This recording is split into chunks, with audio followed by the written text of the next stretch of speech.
Por que nos comprometemos mais com os outros do que com os nossos compromissos? O desejo de agradar e ser aceito pela sociedade ou grupo forma as nossas ações, muitas vezes em oposição aos nossos próprios interesses e sonhos. Essa necessidade de validação pode nos levar a priorizar as expectativas alheias. Do lado oposto, negligenciar as nossas próprias necessidades pode parecer um sacrifício menor, pois a única pessoa que nos critica somos nós mesmos. Quando priorizamos constantemente as necessidades dos outros, podemos sentir que nunca temos tempo ou energia suficientes para seguir com os nossos próprios objetivos, causando uma sensação de impotência e frustração. Biologicamente, o nosso cérebro é projetado para buscar recompensas e evitar punições. Esse sistema de recompensas funciona como um sistema de felicidade instantânea. Quando você faz algo que te dá prazer imediato, como comer um chocolate ou assistir um vídeo engraçado. Esse sistema libera uma substância chamada dopamina, um neurotransmissor associado à motivação e busca por prazer, que faz você se sentir bem na hora. A motivação que surge de um desejo interno de crescimento e realização é mais sustentável e gratificante a longo prazo. Por isso é mais difícil atribuirmos valor a ela e acabamos deixando nossos planos sempre para amanhã.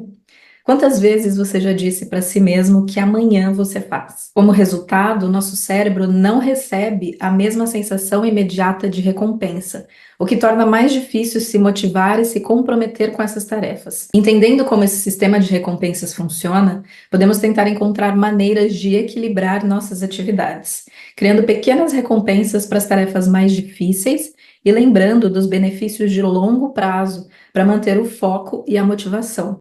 Papo sério mesmo. Você precisa ter um bom motivo para agir. Imagine que você tem um gerente de loja. O nome dele é córtex pré-frontal. Esse gerente é o responsável por planejar e tomar decisões para o futuro. Primeiro, imagine que ele está sempre sobrecarregado, com muitas tarefas imediatas. Se ele tem que lidar com uma montanha de trabalho urgente, fica difícil para ele focar nos planos de longo prazo. Depois, temos a pressão externa. Às vezes, outras pessoas demandam tanto a atenção do gerente que ele não tem tempo para cuidar dos próprios planos. Além disso, existe a falta de clareza. Se o gerente não tem o plano claro ou não sabe exatamente o que precisa fazer para alcançar os objetivos, ele pode se perder nas tarefas diárias. Por último, temos as recompensas imediatas. O gerente pode ser tentado por recompensas imediatas e acabar deixando de lado os benefícios de longo prazo. É como preferir assistir TV em vez de fazer o que é importante. A tentação do prazer imediato pode desviar o foco dos objetivos maiores. Quando não nos comprometemos com os nossos próprios objetivos, muitas vezes é porque nosso gerente está sobrecarregado, distraído ou sem um plano claro.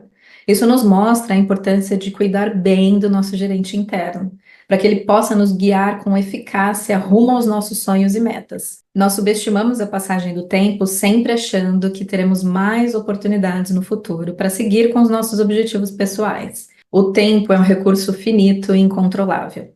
Não dá para guardar tempo em um pote para usar mais tarde. Cada momento que desperdiçamos é uma oportunidade perdida.